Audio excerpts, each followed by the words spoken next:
pemirsa yang diberkati Tuhan, bertemu kembali dalam seri pelajaran Sekolah Sahabat. Sebelum kita melanjutkannya, mari kita bersatu dalam doa. Tuhan Allah Bapa kami yang di surga, terima kasih atas berkat-Mu. Saat ini kami akan memulai pelajaran Sekolah Sahabat kami. Kiranya Engkau membantu kami agar kami dapat memahami dengan baik pelajaran pada hari ini, agar dapat menjadi penuntun kami. Inilah doa dan permohonan kami, dalam nama Yesus kami berdoa, amin. Pelajaran Sekolah Sahabat kita pada hari Senin, tanggal 9 September 2024, berjudul Perjamuan Malam Terakhir.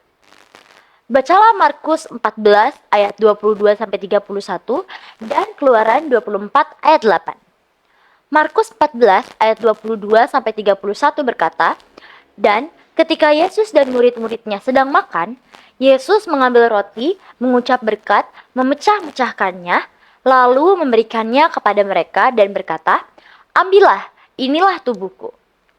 Sesudah itu, ia mengambil cawan, mengucap syukur, lalu memberikannya kepada mereka, dan mereka semuanya meminum dari cawan itu.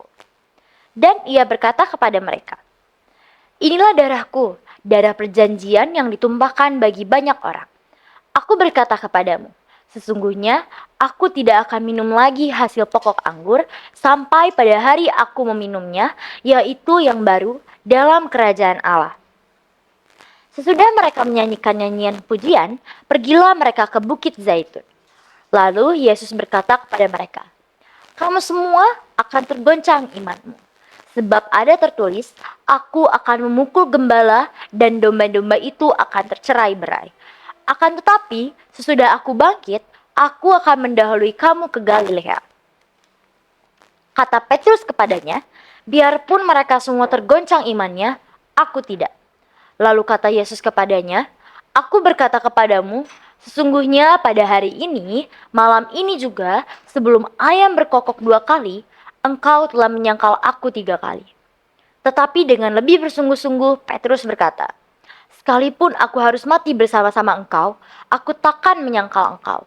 Semua yang lain pun berkata demikian juga. Keluaran 24 ayat 8 berkata, kemudian Musa mengambil darah itu dan menyiramkannya pada bangsa itu serta berkata, 'Inilah darah perjanjian yang diadakan Tuhan dengan kamu berdasarkan segala firman ini.' Signifikansi besar apakah terhadap iman Kristen yang ditemukan dalam kisah ini?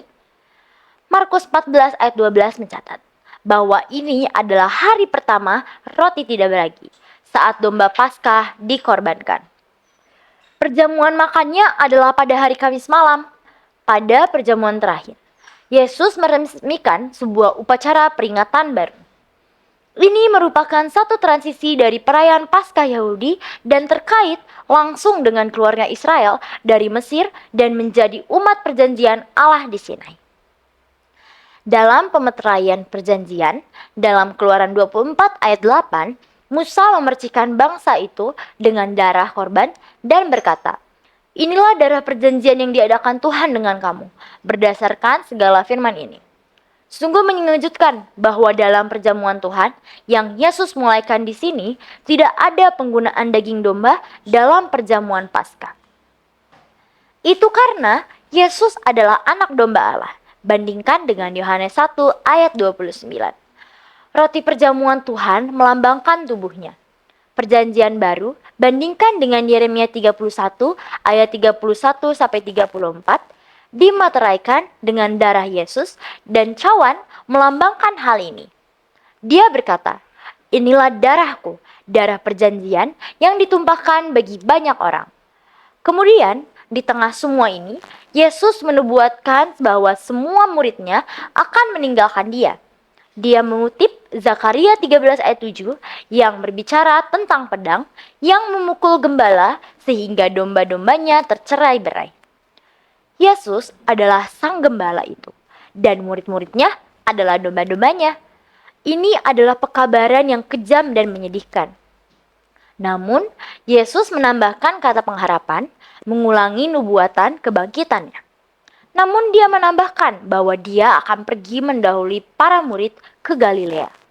Nubuatan tersebut akan digenapi oleh seorang muda di kuburan Yesus dalam Markus 16 ayat 7. Dan karena itu, nubuatan ini memiliki bobot khusus di sini. Namun semua ini terlalu sulit untuk diterima oleh para murid, terutama Petrus, yang berpendapat bahwa semua orang mungkin akan tergoncang, namun dia tidak akan.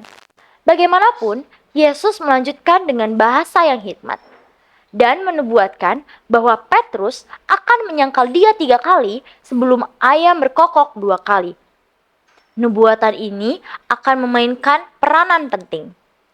Dalam adegan persidangan, Yesus dan penyangkalan Petrus, demikian pula ini memainkan peran penting di sini.